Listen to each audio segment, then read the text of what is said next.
in certain situations as a kid, I could be a huge worrier. I remember on one occasion we were playing with bubbles, and on this particular time, I had this extra big bubble maker, and we had put an extra ingredient in our soap and water that was supposed to make the bubbles even bigger.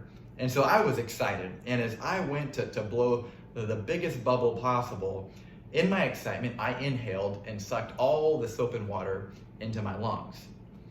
And I was absolutely certain I was gonna die. Not because I was choking, but because I was certain whatever that extra ingredient that we added to the soap and water was poisonous. So I told my dad, he called the advice nurse, and of course, sure enough, she said, it's harmless. But the problem that I was having at that point was I was coming to a conclusion that was producing great anxiety absent of any sort of truth.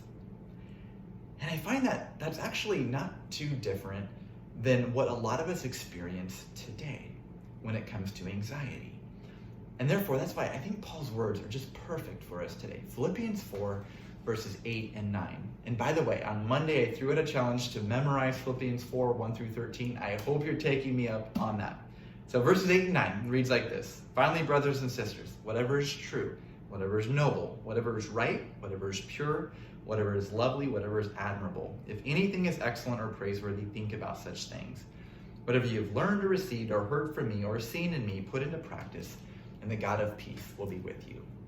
Now, these two verses are critical with everything going on around us. Now, up to this point, we've talked about joy, peace, and gentleness. And it seems like Paul is bringing kind of this section to a climax by saying this.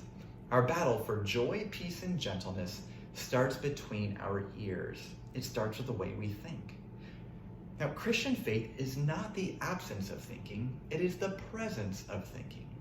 Paul is saying that when anxiety strikes, the remedy is to think.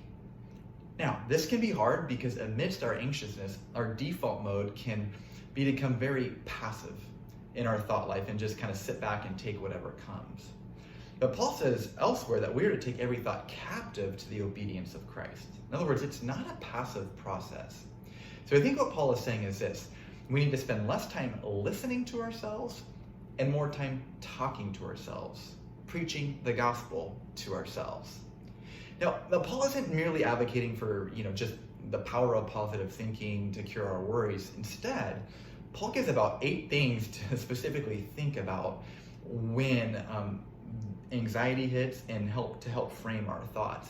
And the first thing is thinking on those things that are true. Now, many of us have extra time to think on our hands right now, and this can be dangerous. So Paul is reminding us that the battle for joy, peace, and gentleness starts in our minds. So let us not forget that we are in a battle. So let me leave you with this question. When you find yourself becoming anxious, do you tend to listen to yourself, or do you tend to preach the gospel to yourself?